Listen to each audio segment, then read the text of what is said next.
नमस्कार बंधुरा तोमरा सबाई केमन आछो। यदि भिडियोटा भालो लागे प्लिज एक लाइक कमेंट शेयर सबस्क्राइब करे दिओ। तो एखाने आमी आम दिए दारुण सुंदर एक रेसिपि शेयर करब। এই রেসিপিটা তোমাদের দারুণ লাগবে, খেতে অসাধারণ।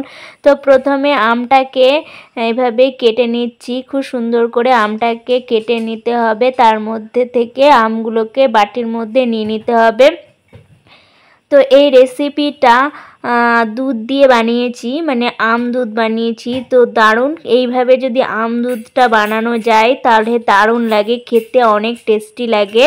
তো আমগুলোকে আমার ছাড়ানো হয়ে গেছে, এখন আমগুলোকে আমি একদম পেস্ট করে নেব।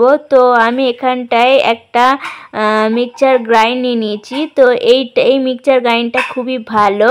তো এটাকে আমি দিয়ে প্রেস করে, তারপরে হাতের সাহায্যে প্রেস করে আমি এই পেস্ট করে নেব। তো খুব সুন্দর করে এটাকে পেস্ট করে নেব। তো আমি পেস্ট করে নিয়েছি, দেখো পুরো পেস্ট তৈরি হয়ে গেছে আমের এই কাতটা। তো তারপরে আমি এখানটা একটা বাটি নিয়েছি। তো এই বাটিটার মধ্যে আমি আমুল দুধটা দিয়ে দেবো। তো বেশি পরিমাণেই আমুল দুধটা দেব।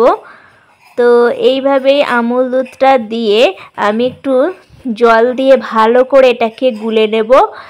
এটাকে আমি পরে লাস্টে দেব। তো আমুল দুধ দিলে না খেতে অনেক টেস্টি লাগে।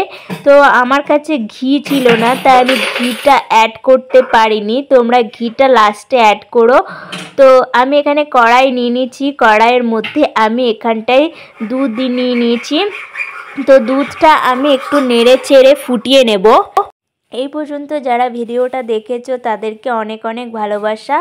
তো এখানে আমি সামান্য চিনি দিয়ে দেবো, সামান্য বলতে একটুখানি আমি 3 চামচ থেকে 2 চামচের মতন চিনি অ্যাড করে দিয়ে ভালো করে এটাকে ফুটিয়ে নেব চিনির সাথে। তো অনেকক্ষণ ধরে এটাকে ফুটিয়ে একদম হাফ করে নিতে হবে এই দুধটাকে। তো আমি অনেকটাই হাফ করে নিয়েছি, এ দেখো।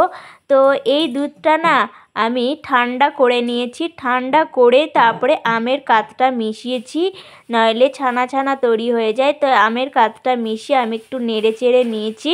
তো আগুনটা আমি জ্বালিয়ে নিয়েছি, আগুনটা জ্বালিয়ে তারপরে গিয়ে আমি এই আমের কাতটা দিয়ে দিয়েছি। তো অনেক টেস্টি এই রেসিপিটা, তোমরা একবার বাড়িতে ট্রাই করো, দেখবে খুবই ভালো লাগবে। তো এখন আমি যে আমুল দুধ গুলে রেখেছিলাম সেই আমুল দুধটাই দিয়ে দিলাম। তো আমুল দুধটা আমি পুরোটাই দিয়ে ভালো করে এটাকে নেড়ে চেড়ে একটু ফুটিয়ে নেব। তাহলে আমার এই দুধ আম খুব সুন্দর করে রেডি হয়ে যাবে। এই আম দুধ রেসিপিটা অনেক টেস্টি হয়েছে, খুবই ভালো হয়েছে। তো তোমরা একবার বাড়িতে ট্রাই করো, দেখবে অনেকটা ভালো লাগবে। তো আমি লাস্টে একটু মাখন দিয়ে দিয়েছি, আর মাখন দিয়ে আমি জিনিসটা নামিয়ে নিয়েছি। তো একটা পাত্রের মধ্যে আমি সুন্দর করে নামিয়ে নেব।